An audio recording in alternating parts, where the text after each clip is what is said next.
Welcome to the video. Today we'll unpack the controversial question many parents face when investing for a child.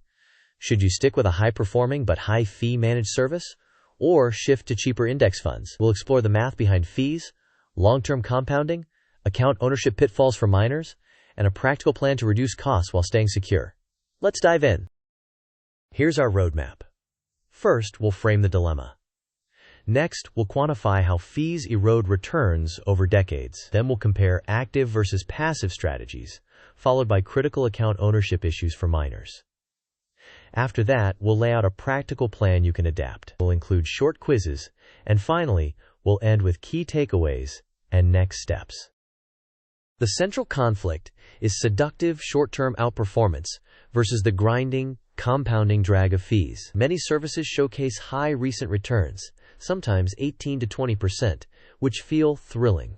However, when you stretch the horizon to 3 decades, platform fees and expense ratios compound against you. In that time frame, even seemingly small annual costs can dramatically reduce your final wealth. Conversely, broad low-cost index ETFs that track major global indices often win over long periods because their cost drag is minimal and their structure is simple and robust. Before we go further, a quick disclaimer. This content is educational and not financial, legal, or tax advice. Investment products, account structures, and tax treatments vary widely by country and even by region. You should consult a qualified professional who understands your local rules before making decisions, especially when accounts involve minors. Let's ground ourselves in the mechanics. Compounding boosts returns over time, but it also compounds costs. That means a 1 to 2% annual fee becomes a significant headwind when applied over 30 or more years.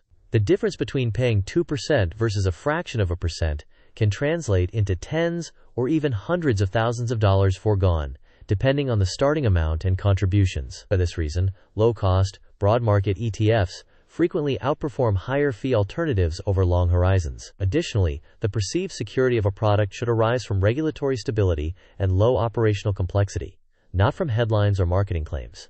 The decision flow you see emphasizes measuring the fee gap, asking whether true long-term outperformance beyond that gap is realistic, and then prioritizing low-cost options and sound account structures.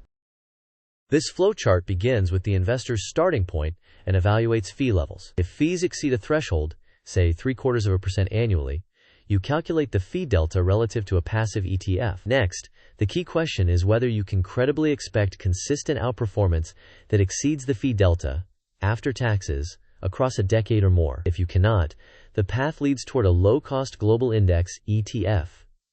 If you believe you can justify it, the path permits a limited active allocation with periodic monitoring. Finally, regardless of the chosen path, the diagram reminds you to assess account ownership, tax residency, and custodial rules before executing changes. Here is a simple set of scenarios using approximate compounding. We assume a one-time $10,000 investment over 30 years.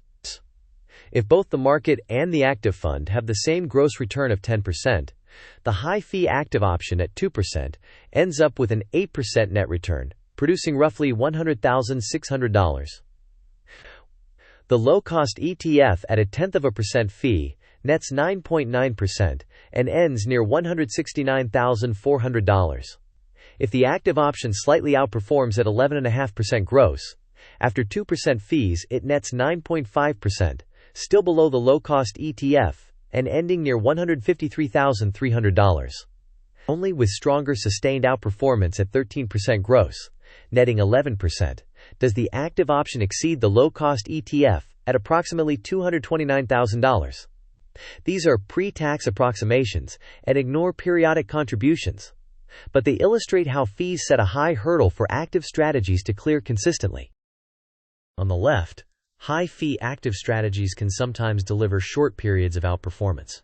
However, they come with higher annual fees and platform costs, greater manager-specific risk, and potential style drift, meaning their approach can change over time. They also require close monitoring and may introduce additional tax inefficiencies. On the right, low-cost passive options aim for market-level returns with minimal drag. They typically offer very low ongoing fees, broad diversification, and a structure that is simple to automate and maintain. In many jurisdictions, passive funds also provide tax efficiency and transparent holdings, though specifics vary by location.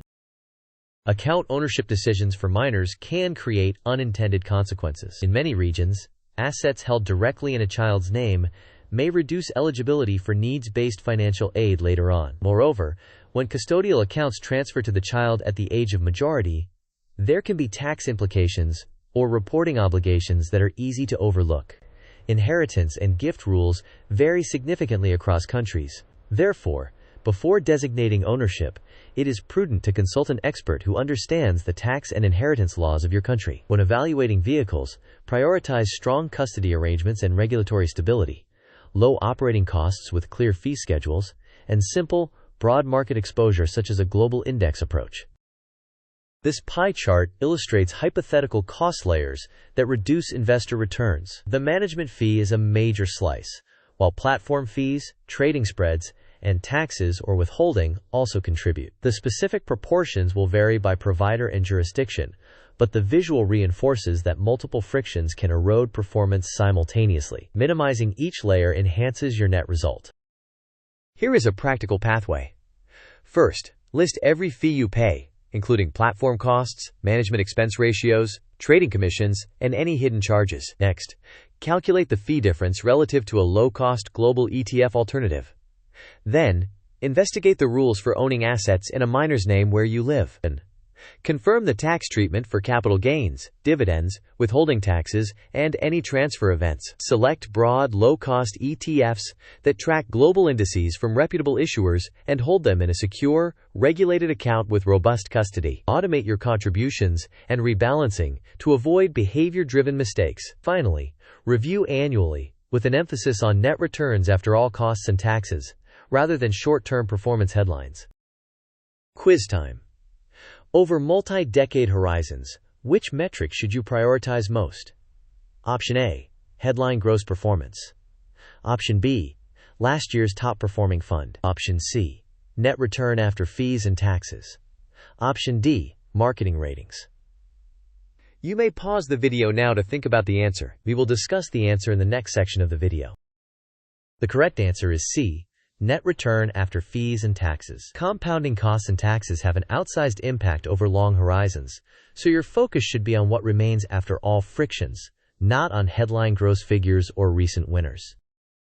This timeline maps typical stages for investing on behalf of a minor. From birth to early childhood, you open the account and define a sustainable contribution plan. During middle childhood, you automate contributions and consider adding windfalls.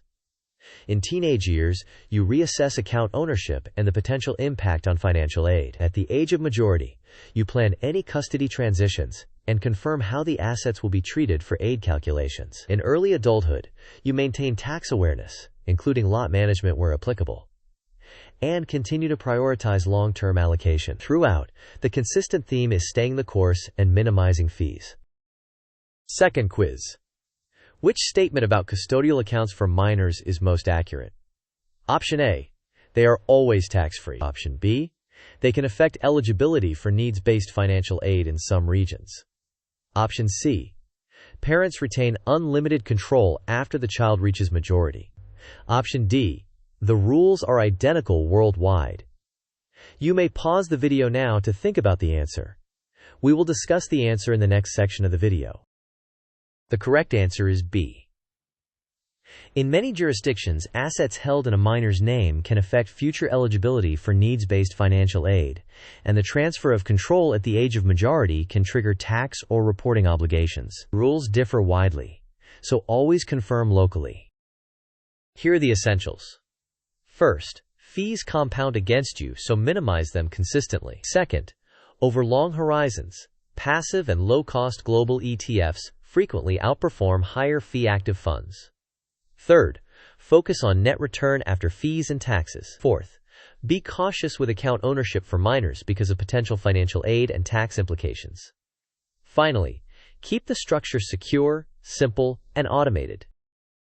To wrap up, avoid chasing headline returns when they are paired with high fees or structural risks. Instead, reduce costs, choose robust account structures, and maintain a multi-decade perspective. Align ownership and tax considerations with your local laws before making any switches.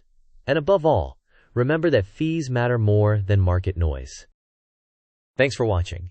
If you found this valuable, please like the video, share it with another parent investor, and subscribe for more evidence-based money lessons. I'd love to hear your questions and your country-specific experiences in the comments so others can learn from them too. See you next time.